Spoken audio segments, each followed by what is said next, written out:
Today on Cosmo Times, we'll be listening to classical music. Classical music is a great way to say farewell to this year and welcome the new year. I think classical music is always have been a very special place in my heart.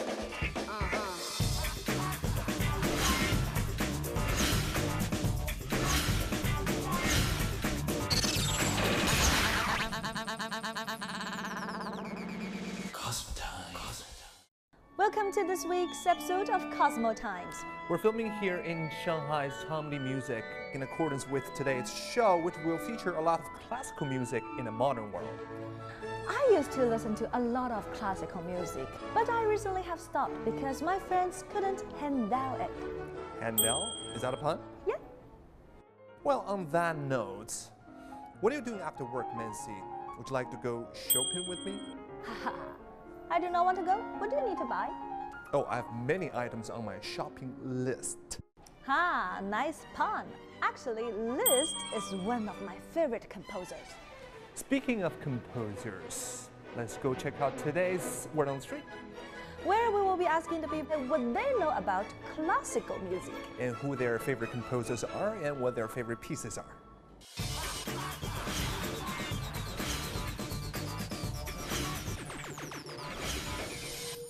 New York City, everything is moving super quick, but what happens when it slows down in a certain type of music?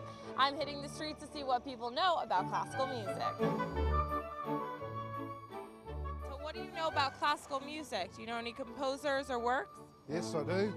No, Why don't you like because it doesn't have enough of a beat for me. nothing? Absolutely nothing. It was done a long time ago, and Pretty much that it's instruments and it's relaxing and soothing. I guess it's relaxing. I'm not really into classical music that much, though. I know it's good for the brain. that much I do know. And I do like some of the classical music. It's I like all kind of music really. So do you know any composers in particular and their works?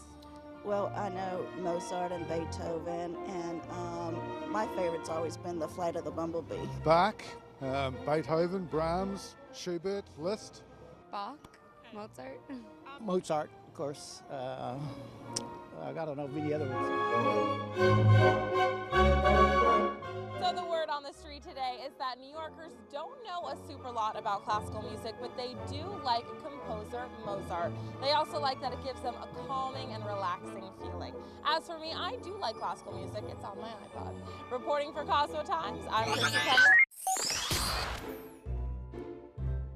Hello, I'm Peter Asprey, filling in this week for Art and Drama.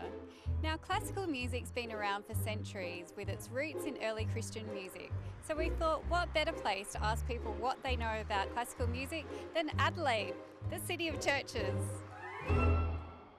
Okay, so what do you know about classical music? Not much at all, really. I know a lot about classical music. Anything from the Renaissance and the Baroque and the Bach. Dun dun dun dun. Mozart and Haydn and Handel and Vivaldi and Do you know any composers and... Yep, Beethoven, Chopin, Vivaldi. Beethoven, just because he's really famous, I guess. and the well-tempered clavier and the petitas and Laudate Dominum from Mozart's Missa Solemnis, the Solemn Mass. I probably know more, but I'm on the spot, so I can't think. So it seems that people know the big guns like the Mozarts and the Beethovens, but it's only really the fans who know the actual compositions. Now my favourite is probably Bach, but I've done enough singing for you for one day. So this is Peter Asprey reporting from Adelaide for Cosmo Times. It's back to you in Shanghai. So we're here in front of the Shanghai Grand Theatre because this week's episode is all about classical music. Me personally, I'm all about those Russian composers such as Shostakovich or Rachmaninoff. So let's hit the street of Shanghai and find out who your favorite classical jam is. 看你从那个上海大剧院刚走过来，经常来，其实经常来。莫扎特的、肖邦的都可以，布拉姆斯的都行。最喜欢的古典音乐是什么？命运交响曲吧。什么克罗地亚狂想曲算不算？你会唱一些吗？就噔噔噔噔。听古典音乐吗？没有听，不太会去听古典音乐。我很少听古典音乐。I don't listen to classical music。基本上还是会听那些流行音乐啊什么的。可能就是一直没有培养过自己这方面。我一般就是在晚上睡觉之前听一些古典音乐。上海大剧院东方艺术中心都有音乐频道，然后就是会有放那个古典乐的那个专场嘛，对，然后会在那上面听听。自己买过一些碟片，以前，现在有了网了以后啊，朋友会给我一些这方面的推荐我的网站，我会去点击一下。Well, it looks like we got a lot of mixed reaction here, but you know what? I don't think it really matters as long as you're listening to something because music is the greatest thing in life. I'm Christine, and this is Shanghai Word on the Street. And yes, I got my flower. Well, it seems like many classical composers have attained their fame throughout the centuries. They're very inspiring. Inspiration is a hard thing to find. You never know where it can be hidden. Hidden? Like the composer? Good one, Bai Xu. I thought I had heard enough of your silly puns, but clearly I keep coming back for more. Bach? Not bad. Not bad at all. Don't change that channel. Because when we come back, we'll be checking out classical music throughout the world's best cities. On this week's City Search. I think classical music is always have been a very special place in my heart. Cosmo Times. Welcome back. I've got a good music joke. What's the difference between a musician and a mutual fund? What? A mutual fund will eventually mature and actually make some money. What's the difference between a violin and a fiddle? What? A fiddle is actually fun to listen to. And no one cares if you spill beer on a fiddle. Let's tune into this week's City Search, starting with New York City, where we'll be checking out the New York Youth Orchestra, a tuition-free musical program for people under the age of 22. This really looks interesting. Let's check it out.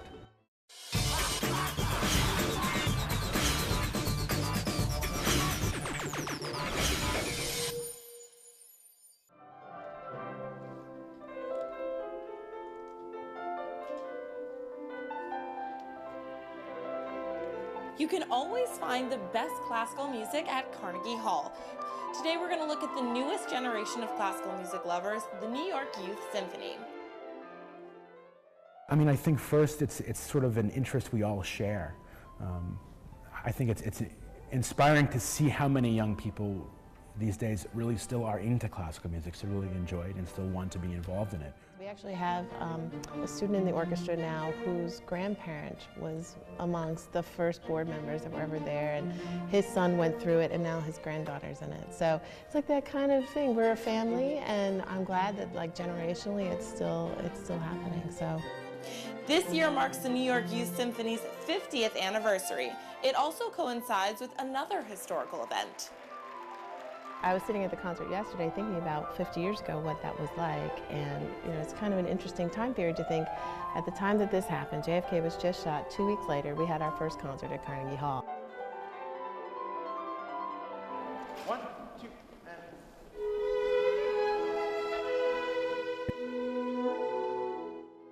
and... You're growing together with them. As you teach, you learn as well. So it's been really, really wonderful. I played in a youth orchestra as well in Pittsburgh, and I just feel like I will always have those memories of standing and taking that final bow and seeing the lights and like a full house. And it's in Pittsburgh, it's Heinz Hall, but for these kids, they're playing at Carnegie Hall. And I mean, it's just amazing. So always having that in your heart as a place of where you started in life, I think is kind of amazing, especially if you're 12 years old.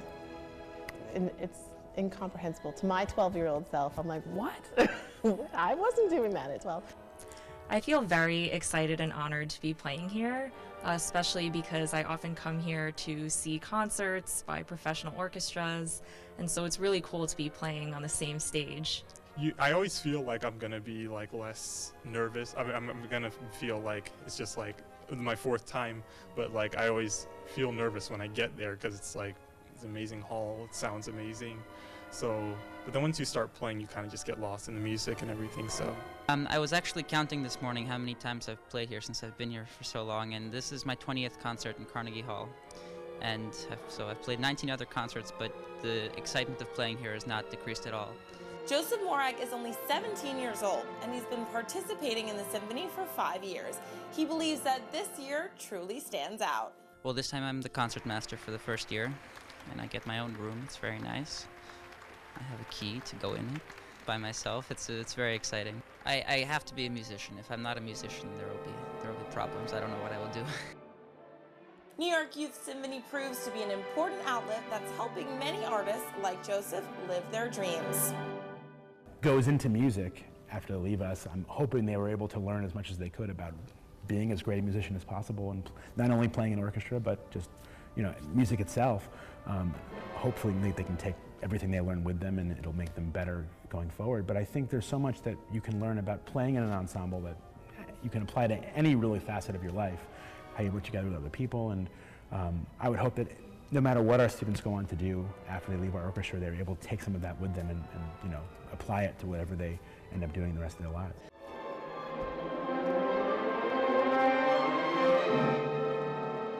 The appreciation of classical music gets support from every corner of the city. Lincoln Center and Carnegie Hall give talented musicians the opportunity to make their mark.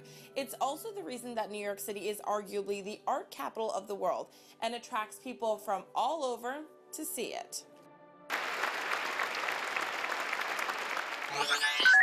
Wow, the New York Youth Orchestra is such an exciting place for young talent. It's amazing that those kids can compose and perform their own music. Hey Mandy, what do you get when you play classical music backwards? I don't know, what? More classical music.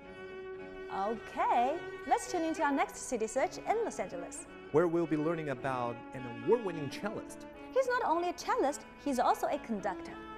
Wow, talented guy. Let's take a look.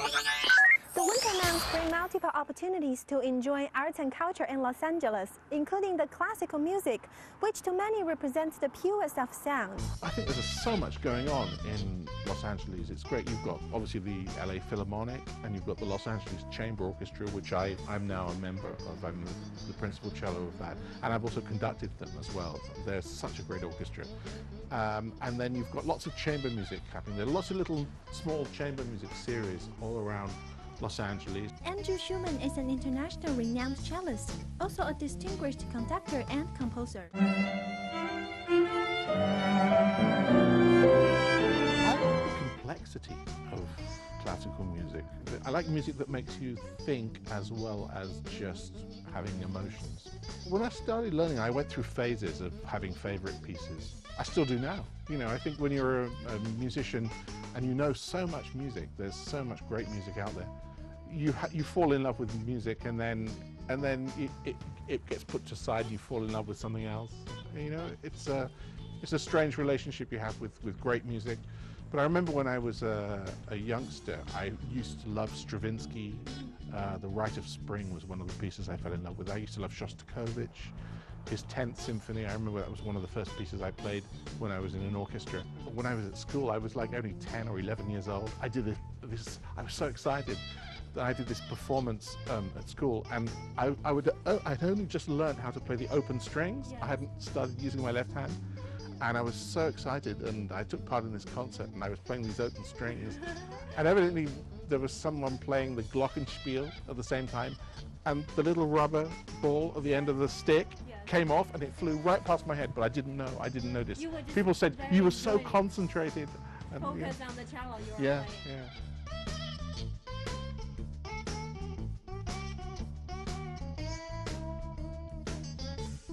That's G, and then the D string. Well, when I was in the LA Philharmonic, I did a big solo concert at the Hollywood Bowl. That was amazing. I did a piece by Strauss, Don Quixote, a big tone poem. The cello is like a soloist. And that was amazing, doing that at the Hollywood Bowl. A lot of friends came, we had a big party, you know. Yeah, that was good. I feel how about the atmosphere there. I think it's quite different maybe from other venues for classic music because it's open and people can bring snacks and just enjoy and while you're listening. It's not very formal or something. That's exactly right. That's exactly right. And I think that reduces that pressure that you sometimes feel at classical concerts to be quiet and to be still and not breathe and don't cough. And, you know, it's just more relaxed. But I think that those concerts that are like that are also still important. And obviously with the LA Chamber Orchestra, we play at Royce Hall and we play Glendale at the Alex Theatre. And those concerts are more formal, you know, but people can be relaxed still at those formal concerts. You just get used to it, you know.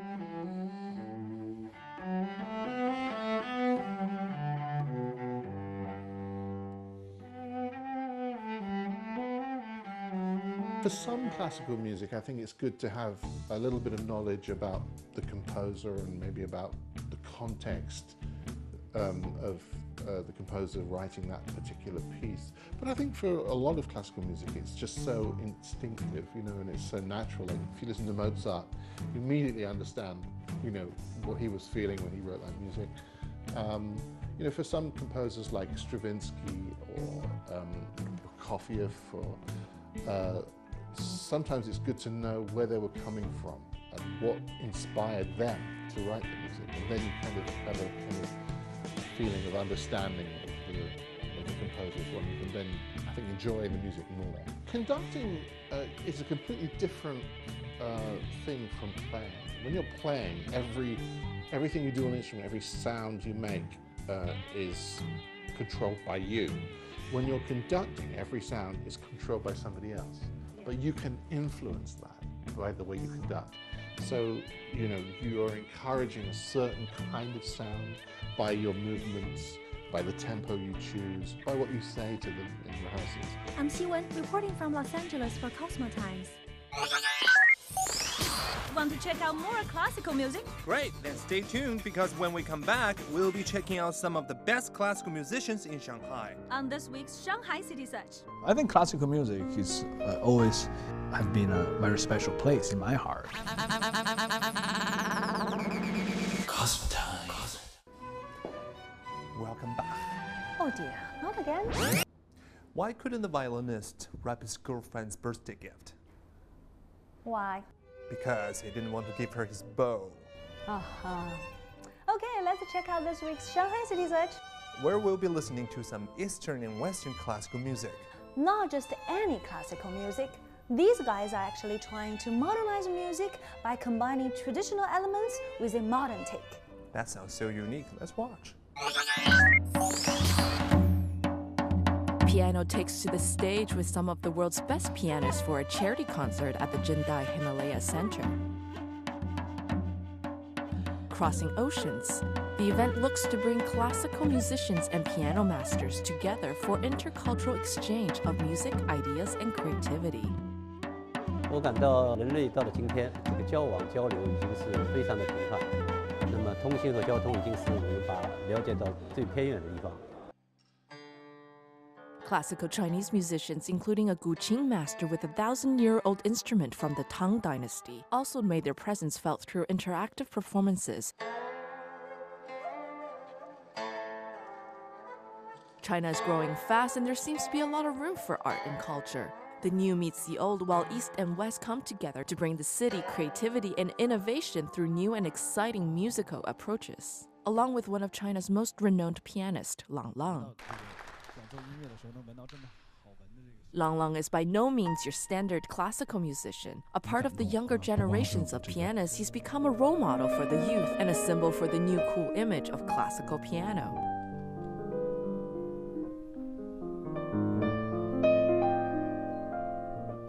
Honestly, I came mostly for this class for the kids in the conservatory in Shanghai.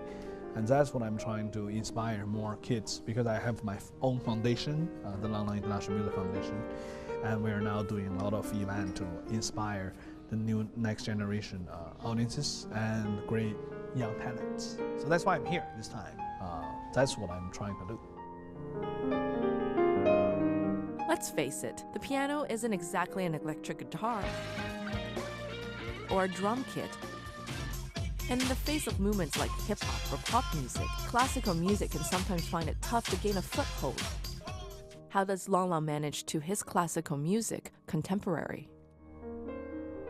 I think classical music is always have been a very special place in my heart, and certainly it's my favorite, and I think it's the most incredible, most meaningful art for me. In the same time, we're facing the popular culture, and you have hip hop, rock and roll, and I like them too, and jazz musicians. And in the past, I've been working with some of the wonderful musicians from China, from Asia, and from the world, kind of bridging classical music, which I'm doing, piano, and kind of connect to the other part of the music world. But there is a rising trend in returning to culture, looking back at the awesomeness that tradition has to offer. And seriously, with Guqing master Gong Yi and his 1,000-year-old Guqing, you can actually hear history. For the festival itself, it was all about rediscovering the joy and excitement of classical music. So get out there and listen, see, touch, feel, smell, and enjoy as much art, music, and culture as we can. It appears that although we have things like rock and roll and pop music, people around the world still have a strong appreciation for classical music. That's why it's called classical, because it's classic. It will be in style forever, just like a vintage dress. You did not just compare classical music to a vintage dress. What? They're both classic in style. It's timeless. Hey Nancy, what's the difference between a professor and a pianist? What? A professor accepts that he doesn't know everything. Ha ha ha. Nice. Why don't we head over to this week's creative source? Converse has taken the shoe game to the next level with their new passion project, Converse Rubber Tracks. With a totally new take on pop-up shoes, they set up a unique studio in Beijing to provide a free-of-charge chance for local musicians and bands to express their talents. Local musicians and artists like Yang Haisong and Hua Dong all made appearances. 国内相对而言，录音棚是比较的，看上去比较的一本正经，或者是非常的干净啊、整洁啊那种。但是 Rubber Tracks 的外墙给我的感觉就是非常的年轻，然后感觉在这儿你可以做任何的事情，可以把你自己想要的事情可以释放出来。Since July 2011, Converse Rubber Tracks made its first pop-up in New York City with over 500 bands attending and has since toured globally to Cosmo cities like Toronto, LA, and San Francisco. This is the first time for Rubber Tracks to step into China. It's that time of the year again where the festivities are in full swing with anxious shoppers and holiday cuisines to be prepared. So what better way to say goodbye to this year with some glorious lighting ceremonies here in Shanghai. A-list celebrities like Cherry Chung and Jolene Tsai were in Shanghai to get the festivities started with some electric performances.